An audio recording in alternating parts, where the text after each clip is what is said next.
جبکہ دنیا یہ کہتی ہے میرے اور آپ کے بیچ میں یہ جو موبائل ہے یہ تھرڈ پرسن ہے، تیسرا فرد ہے۔ دنیا یہ کہتی ہے یہ بالکل بھی محفوظ نہیں ہے، آپ اپنی پرائیویسی، اپنی ذاتی نوعیت کی تمام چیزوں سے ایوائڈ کریں اس کے ذریعے بیچنے سے۔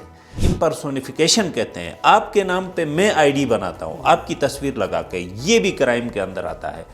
جس چیز کی آپ ذکر کر رہے ہیں مس انفارمیشن، ڈس انفارمیشن، یہ بھی کرائم کے اندر آتا ہے۔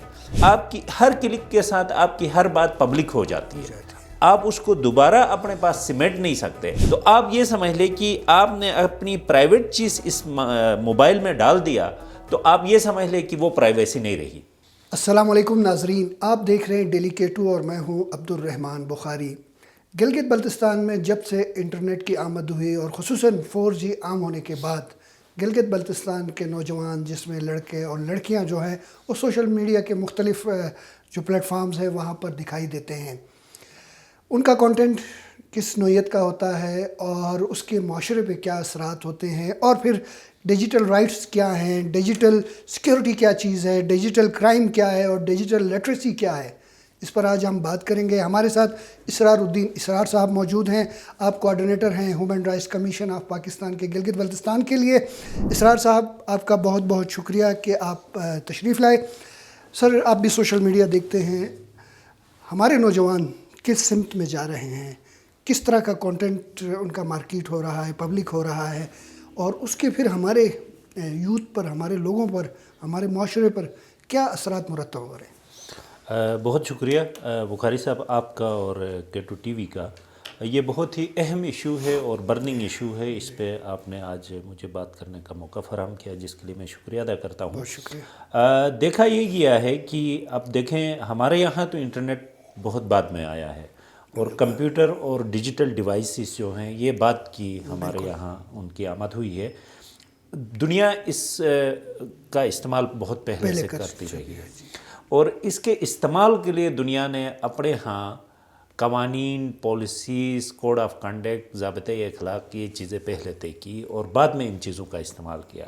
بدقسمتی سے ہمارے معاشرے میں دیگر جو ترقی کی نئی چیزیں آتی ہیں ان کا استعمال کا ہمیں سمجھ نہیں ہوتی ہے۔ اسی طرح انٹرنیٹ اور ڈیجیٹل ڈیوائسز جو کہ دنیا میں آج ترقی میں اہم رول پلے کر رہے ہیں، ان کا استعمال ہمارے یہاں ناسمجھی کے ساتھ کیا جا رہا ہے، اور اس کا نتیجہ یہ ہے کہ آپ دیکھیں کہ ڈیجیٹل سیکورٹی کے ایشوز سامنے آ رہے ہیں، اور پھر آپ دیکھیں سائبر کرائم کے ایشوز سامنے آ رہے ہیں۔ ریسنٹ جو کیسز بہت زیادہ ہائی لائٹ ہوئے پاکستان میں، آپ دیکھیں وہ اسی کا نتیجہ ہے۔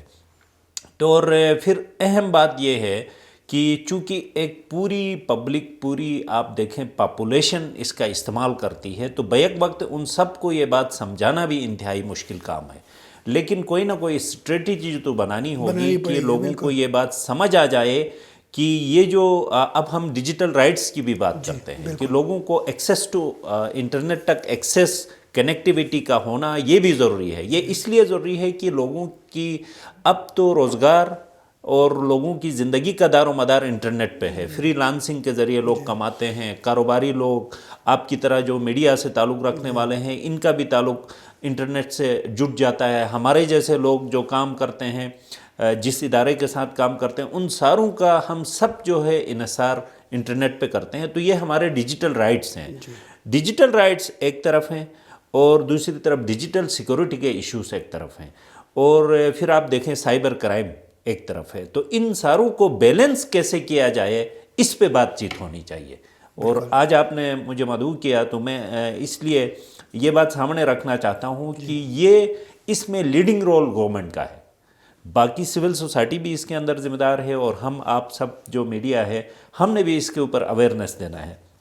میں نے یہ دیکھا بہت ساری جگہوں میں لوگ یہ سمجھتے ہیں کہ یہ کوئی ایسی چیز ہے کہ یہاں پہ آپ بات کریں، میسیج کریں، اپنا اکاؤنٹ بنائیں تو کسی اور کو پتہ نہیں چلے گا۔ تصور یہ ہے، جبکہ دنیا یہ کہتی ہے میرے اور آپ کے بیچ میں یہ جو موبائل ہے یہ تھرڈ پرسن ہے، تیسرا فرد ہے۔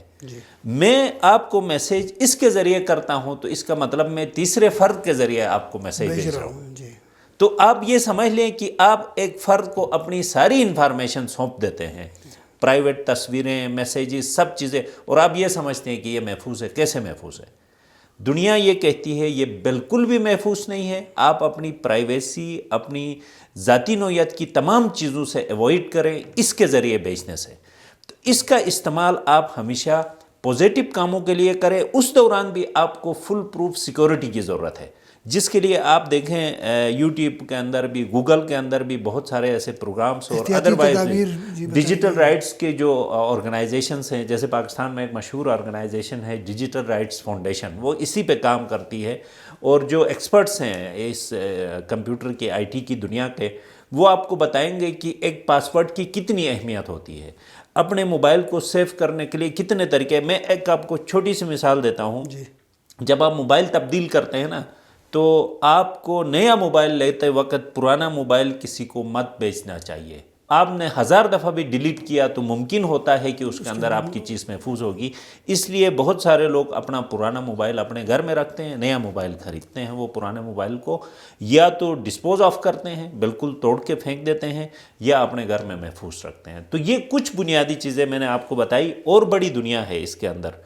اور اس میں آپ دیکھیں کہ پاکستان میں ہم آگے جا کے قوانین پہ بھی بات کریں گے. قوانین بھی موجود ہے لیکن وہ اتنے ایفیکٹو نہیں ہے. اور یہ کام صرف قوانین سے حل ہونے والا نہیں ہے، یہ اویئرنیس سے، آگاہی سے اور تعلیم سے حل ہوگا. سر صاحب، میں نے سوشل میڈیا میں دیکھتا ہوں بہت سے لوگ اس طرح کا مواد شیئر کر رہے ہوتے ہیں جو شاید انہیں نہیں کرنا چاہیے ہوتا ہے، جس پر آگے چل کر ان کے لیے بڑے مسائل ہوتے ہیں، مشکلات کا ان کو سامنا کرنا پڑتا ہے. پھر کچھ لوگ پیسہ کمانے کے چکر میں کہ جی اس طرح زیادہ ویوز آئیں گے، ہمیں زیادہ آمدنی ہوگی، اور وہ ان چیزوں کا خیال نہیں رکھتے ہیں کہ اس کے کیا اثرات ان کے خاندان پہ پڑ رہے ہوتے ہیں، ان کی فیملی پہ، ان کی برادری پہ، ان کے علاقے پہ. تو ایسے ہماری یوتھ کے لیے آپ کیا ان کو میں یوتھ کے لیے یہ ریکویسٹ کروں گا، یہ گزارش کروں گا. ہمارے ملک میں ایک قانون بنا ہوا ہے جس کا نام ہے the prevention of electronic crimes act Pakistan 2016، پیکا act کہتے ہیں اس کو. آپ گوگل میں جا کے اس کو ڈاؤن لوڈ کر کے دیکھیں. اس کے اندر بتایا گیا ہے کہ موبائل کے استعمال کے دوران کون کون سی چیزیں ہیں جو کرنے سے آپ ڈیجیٹل یا سائبر کرائم کے زمرے میں آتی ہیں. وہ چیزیں جس چیز کے آپ ذکر کر رہے ہیں، مس انفارمیشن، ڈس انفارمیشن، یہ بھی کرائم کے اندر آتا ہے. پھر اس کے بعد آپ دیکھیں امپرسونیفیکیشن کہتے ہیں، آپ کے نام پہ میں آئی ڈی بناتا ہوں آپ کی تصویر لگا کے، یہ بھی کرائم کے اندر آتا ہے. اور پھر آپ ایسا مواد کی تشہیر کرتے ہیں جس سے معاشرے کے اندر ایک تشدد کا عمل پھیل سکتا ہے، نفرت پھیل سکتی ہے، بد اخلاقی پھیل سکتی ہے، یا جو بھی ایک معاشرے کے لیے مشکل صورتحال پیدا ہو سکتی ہے، یہ ساری کرائم کے اندر آتی ہے. یہ جو ایکٹ بنایا گیا ہے پاکستان کے اندر، اس کو آپ اٹھا کے دیکھیں تو ایک پوری طویل لسٹ آپ کے سامنے آئے گی کرائمز کی. جیسے آن لائن فراڈ ہے، شناخت چرانا ہے، اچھا ہیکنگ ہے، سائبر بولنگ ہے، سٹاکنگ ہے، ہراسمنٹ ہے، فشنگ ہے، مال ویئر ہے. یہ سارے طویل ایک فہرست ہے. اور ہمارے لوگ یہ سمجھتے ہیں کہ شاید یہ ڈیجیٹل میڈیا میں ہم اپنے گھر میں، اپنے بیڈ روم میں یا اپنے بیٹھک میں بیٹھ کے کوئی بھی چیز یہاں ڈال دیتے ہیں تو اس کا کوئی کسی کو نہیں پتہ چلتا. حالانکہ ایک تو اس موبائل کا جو جس انٹرنیٹ کا ہم استعمال کرتے ہیں وہ کہیں نہ کہیں اس کا ایک ڈیٹا سرور ہوتا ہے، وہاں پہ یہ چیز چلی جاتی ہے. دوسرا یہ کہ آپ کی ہر کلک کے ساتھ آپ کی ہر بات پبلک ہو جاتی ہے. آپ اس کو دوبارہ اپنے پاس سمیٹ نہیں سکتے. ایک دفعہ وہ بات جب آپ سے نکلتی ہے، اس کے بعد جا کے اس کا اسکرین شاٹ اور اس کی یہ آگے جب پھیل جاتی ہے تو وہ کنٹرول کرنا مشکل ہوتا ہے. تو اس بات کو سمجھنے کی ضرورت ہے کہ جب تک آپ کو یہ سمجھ نہیں ہوگی کہ کون کون سی چیز سائبر کرائم میں آتی ہے، اس وقت تک آپ اس کا غلط استعمال نہیں روک سکتے. دوسری امپورٹنٹ بات یہ ہے کہ کون کون سی چیز آپ کی پرائیویسی کو بریچ کر سکتی ہے. اس کی ماہرین تو یہ کہتے ہیں اس کی ہر چیز کوئی پرائیویسی نہیں ہے. جو بھی چیز آپ اس موبائل میں تصویر کی صورت میں رکھتے ہیں، میسیج کی صورت میں رکھتے ہیں، بات چیت کی صورت میں رکھتے ہیں، چاہے کسی بھی شکل میں ہو، واٹس ایپ ہو، میسنجر ہو، وہ کوئی پرائیویسی نہیں ہے. تو آپ یہ سمجھ لیں کہ آپ نے اپنی پرائیویٹ چیز اس موبائل میں ڈال دیا تو آپ یہ سمجھ لیں کہ وہ پرائیویسی نہیں رہی. پھر آپ اپنی پرائیویسی کا رونا مت روئے، کیونکہ یہ آپ کے ہاتھ سے نکل گئی. نکلنے کے بعد پھر جو ایک مصیبت آ جاتی ہے اس کے بعد سنبھالنے کے لیے ہم پھر اداروں کے پاس جاتے ہیں. اور سائبر کرائم کے لیے ہمارے پاس پاکستان میں FIA کے زیر نگرانی ایک ادارہ ہے جس کو ہم سائبر کرائم رسپانس ونگ کہتے ہیں. وہ ذمہ دار ہے, اس کے پاس ایک کمپلینٹ سیل ہے. آپ کے پاس یقیناً پہلے بھی ایسی چیزیں آئی ہوں گی. ہمارے ادھر جو سائبر کرائم ونگ ہے, کیا دیکھتے ہیں کہ کس حد تک وہ جو متاثرہ لوگ ہوتے ہیں ان کو وہ دیکھتے ہیں, اور پھر عدالتوں میں سے کس حد تک لوگوں کو انصاف مل رہا ہے؟ پورے پاکستان کی میں اگر بات کروں تو یہ سائبر رسپانس ونگ بہت بعد کا بنا ہوا ہے. یہ پہلے نہیں بنا, ہمارا ایکٹ ہی 2016 میں بنا ہے. اس کے بعد یہ سائبر رسپانس ونگ بنایا گیا. پورے پاکستان کے علاوہ گلگت بلتستان میں بھی ان کا ایک تو سٹاف کی کمی ہے, ٹرین لوگوں کی کمی ہے. دوسرا یہ ہے کہ فیمیل سٹاف نہیں ہے یہاں پہ, اس کی بھی ہم نے کمی محسوس کی. اور تیسری بات یہ ہے کہ آپ کے پاس سٹاف بھی ہیں, آپ کے پاس ڈیڈیکیٹڈ سٹاف موجود ہے, لیکن آپ کو ادارے جاتی ایک سیٹ اپ جب تک پورا نہیں ہوگا آپ کام نہیں کر سکتے. مثلا آپ دنیا میں دیکھیں سائبر کورٹس بنائے گئے ہیں, ہمارے یہاں سائبر کورٹس الگ سے نہیں ہیں.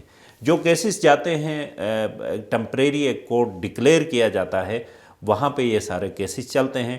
اور کورٹ میں بھی آپ کو دیکھیں جوڈیشری اس کی الگ اس لیے رکھی گئی کہ یہ دنیا الگ ہے, یہ باقی کرائم سے مختلف ہے سائبر کرائم, اس لیے اس کے کورٹس بھی الگ ہوتے ہیں, اس کی انویسٹیگیشن کا طریقہ بھی مختلف ہوتا ہے. آپ عام حالات میں ہم کوئی کرائم ہوتا ہے تو ہم تھانے میں جا کے FIR کرواتے ہیں, تو وہ اس کے بعد انویسٹیگیشن شروع کرتے ہیں. FIA والے پہلے انویسٹیگیشن کرتے ہیں, کیونکہ آپ کے اوپر FIR کرنے کے لیے ان کے پاس ایویڈنسز چاہیے ہوتا ہے, تو وہ خفیہ طور پر پوری آپ کی معلومات لیتے ہیں. اس کے بعد جب ان کو یقین ہوتا ہے کہ یہ کرائم سرزد ہوا ہے تو تب وہ FIR کی طرف جاتے ہیں. اور جب FIR ہوتا ہے, ہمارے یہاں میں نے یہ بھی دیکھا ہے کہ لوگوں کے اندر بھی شعور نہیں ہے, لوگ FIA کی طرف نہیں جاتے یا ان کے علم میں نہیں ہوتا ہے کہ سائبر کرائم ہوا. تو خصوصاً ہم دیکھتے ہیں نوجوان بچے بچیاں جو اکثر سائبر کرائم کا شکار ہوتے ہیں, بلنگ کا شکار ہوتے ہیں, وہ ہمارے پاس آتے ہیں, تو ہم ان کو ریفر کرتے ہیں. جب ریفر کرتے ہیں تو وہ کہتے ہیں ہم وہاں جانا نہیں چاہتے. ان کا یہ خیال ہوتا ہے کہ شاید روایتی انداز میں جس طرح ہمارے یہاں انصاف کا ایک طریقہ کار ہے, اس طرح ایک طویل ہمیں ایک اس سے جھنجھٹ سے گزرنا پڑے گا. حالانکہ ایسا نہیں ہے. سائبر والا کام, یہ جو سائبر کرائم کا جو انویسٹیگیشن کا اور انصاف کا کام ہے, یہ تیز ہوتا ہے. تیز اس لیے ہوتا ہے کہ یہاں پہ جو ایکسپرٹس بیٹھے ہیں وہ اسی کے ساتھ ہی کام کر رہے ہوتے ہیں, کمپیوٹرز کے ساتھ, انٹرنیٹ کے ساتھ. لوگوں کو بھی اس طرف جانے کی ضرورت ہے, اور خود اس کی بھی کیپیسٹی بلڈنگ کی بہت ضرورت ہے. ان کے ریسورسز بہت کم ہیں, نیا ادارہ ہے, ہیومن ریسورس بھی کم ہے, فائنینشیل ریسورسز بھی کم ہیں, اور سائبر کورٹس نہیں ہیں. اور پھر جب تک گورنمنٹ ان کے اوپر پوری طرح اپنی سپورٹ ان کو فراہم نہیں کرے گی, یہ بھی اتنا اہم رول پلے نہیں کر سکتے. لیکن ایگزسٹنگ کیپیسٹی میں یہ بہتر رول پلے کر رہے ہیں. ہم نے جتنے کیسز ان کو بھیجا ان سارے کیسز میں انہوں نے اپنا بہترین رول پلے کیا. اور ریسنٹلی آپ دیکھیں FIA سائبر ونگ نے کافی بڑے کیسز میں ہاتھ ڈالا اور کامیابی حاصل ہوئی ہے. آپ نے دیکھا کہ بہت سارے ایسے گینگ پکڑے گئے, بہت سارے ایسے افراد پکڑے گئے جو آن لائن ہراسمنٹ اور دیگر کرائمز میں ملوث تھے. اچھا اسرار صاحب, عام طور پہ دیکھنے میں آتا ہے کہ گھروں میں بچے جو ہیں وہ اسکول سے آنے کے بعد بس موبائل انہوں نے ہاتھ میں پکڑا ہوا ہوتا ہے. مائیں بھی, وہ بچے روتے ہیں وہ ہاتھ میں موبائل پکڑا دیتے ہیں. کیا سمجھتے ہیں آپ کہ بچوں کو انتہائی کم عمری میں جو موبائل پکڑایا جا رہا ہے, ان کی ذہنی صحت پہ اس کے کیا اثرات ہوتے ہیں, ان کے تعلیمی معیار پہ اس کے کیا اثرات پڑ سکتے ہیں؟ بہت برے اثرات پیدا ہوتے ہیں. آپ اپنے بچے کو موبائل کے حوالے کریں یا موبائل بچے کے حوالے کریں تو آپ بچے کا ذہنی صحت بھی خراب کر رہے ہیں اور اس کا جو ہے جسمانی صحت بھی خراب کر رہے ہیں. چونکہ ذہنی صحت خراب ہوئی تو لازمی طور پہ جسمانی صحت خراب ہوگی. آپ ماہرین یہ کہتے ہیں کہ اگر یہ صورتحال رہی موجودہ, جس طرح ہم بچوں کے ہاتھ میں موبائل بلا سوچے سمجھے تھما دیتے ہیں, تو آنے والے وقتوں میں ذہنی صحت کے مسائل اتنے بڑھ جائیں گے کہ آپ کی میجورٹی پاپولیشن بچوں کی ایسی پیدا ہوگی جو اپنے تعلیمی اس میں کوپ نہیں کر سکیں گے, وہ تعلیم بہتر انداز میں حاصل نہیں کر سکیں گے, اور زندگی میں بھی وہ آگے بڑھنے میں ان کے لیے مشکلات پیش آ جائیں گی. یہ ماہرین کا کہنا ہے. دوسری بات یہ ہے کہ دنیا میں بیشتر ممالک میں بچوں کے ان ڈیوائسز کے استعمال پہ پابندی ہے. ہمارے یہاں یہ پابندی نہیں ہے, لیکن والدین کو یہ بات سمجھنی چاہیے کہ بچوں کو اگر ضرورت ہے اپنے تعلیمی کسی سرگرمی کے لیے موبائل کا یا لیپ ٹاپ کا استعمال، تو وہ اپنے سامنے بٹھا کے اس کا استعمال کروائیں. جو ہی ان کا کام ختم ہوتا ہے آپ اٹھائیں. آپ ان کو مکمل موبائل فراہم کرتے ہیں تو آپ ایک طرح سے ان کو ایک ایسا ہتھیار تھماتے ہیں جس کے نتیجے میں وہ خود کو بھی اور آپ کو بھی مشکل میں ڈال سکتا ہے. اور تیسری چیز صرف یہ نہیں ہے، ہمارے تعلیمی اداروں میں ان کے استعمال کے لیے ڈیجیٹل لٹریسی کے اوپر ہمیں کام کرنا ہوگا، اور یہ کام گورنمنٹ شروع کر سکتی ہے. کچھ اداروں نے یہ کام شروع کیا ہے جو ناکافی ہے. ڈیجیٹل لٹریسی تو بچوں کے لیے بھی ضرورت ہے، ہمارے یہاں بڑوں کی بھی ضرورت ہے کہ آخر یہ چیز اتنی اہم چیز ہے، اس کا ہم اتنا غلط استعمال کیوں کرتے ہیں؟ ہم آن لائن کما سکتے ہیں. آج دیکھیں، میں اور آپ کے زمانے میں ہم ڈھونڈ کے جاتے تھے لائبریریز میں کتاب ڈھونڈنے کے لیے. آج کتاب اس کے اندر ہے، سینکڑوں کتابیں. آپ دیکھیں، آپ کی ریلیجیس کتابوں سے لے کر سائنس سے لے کر ہر چیز اس کے اندر موجود ہے. تو اس کا اگر ہم پوزیٹیو استعمال کریں تو کتنا اچھا ہے.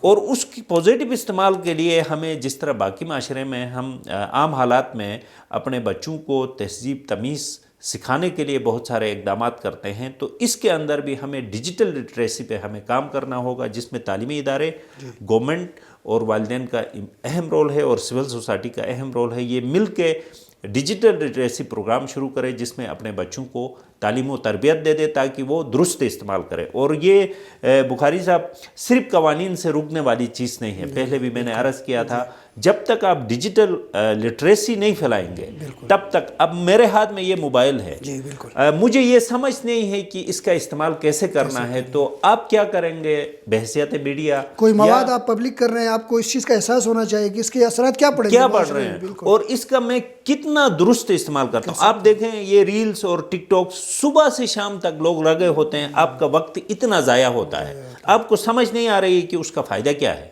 بھائی، آپ اگر کوئی آرٹیکل لکھنے کے لیے اس کا استعمال کرتے ہیں تو پوزیٹیو ہے. آپ آن لائن ارننگ کر رہے ہیں تو پوزیٹیو ہے. آپ اپنے تعلیمی مواد، آپ دیکھیں اس وقت آپ دنیا کی غلط سے غلط چیز کلک کریں گے وہ بھی آئے گی، اچھی سے اچھی چیز بھی آپ کلک کریں گے وہ آئیں گی. آپ احادیث کا مطالعہ کرنا چاہتے ہیں، آپ کلک کریں گے احادیث شریف آئیں گے. آپ اس کے علاوہ دیکھیں کوئی اچھی چیز، کوئی اچھی بات، آپ کو کوئی بات کسی اس کی ڈیفینیشن سمجھ نہیں آتی ہے، آپ کلک کریں. اور AI کا زمانہ ہے، ہر چیز اس کے اندر پوزیٹیو موجود ہے. صرف یہ ہے کہ ہمیں اپنے دماغوں کو پوزیٹیو راہ پہ ڈالنا کی ضرورت ہے اور اس کا پوزیٹیو استعمال کرنے کی ضرورت ہے، اور یہ ہمیں اپنے بچوں کو بھی سکھانے کی ضرورت ہے. بالکل اسرار صاحب، آپ نے وقت دیا، آپ تشریف لائے اور آپ نے بڑی اہم گفتگو کی. آپ کا بہت بہت شکریہ. ناظرین، بلا شبہ دور سوشل میڈیا کا، ڈیجیٹل میڈیا کا دور ہے، اور اس کے استعمال کو مثبت بنانے اور نہ صرف اپنی ذات کے لیے بلکہ معاشرے کے لیے بھی اسے مفید بنانے کے لیے معاشرے میں شعور و آگاہی کو فروغ دینے کی ضرورت ہے. تو وہیں پر بحیثیت ایک فرد کے ہم سب کی بھی یہ ذمہ داری ہے کہ ہمارے فیملی میں، ہمارے خاندان میں، ہمارے ارد گرد جو لوگ اس کا استعمال کر رہے ہیں ان پر بھی نظر بھی رکھی جائے اور ان کی بھی تربیت کرنے کی ضرورت ہے. اپنے میزبان عبدالرحمن بخاری کو اجازت دیجیے. اللہ حافظ.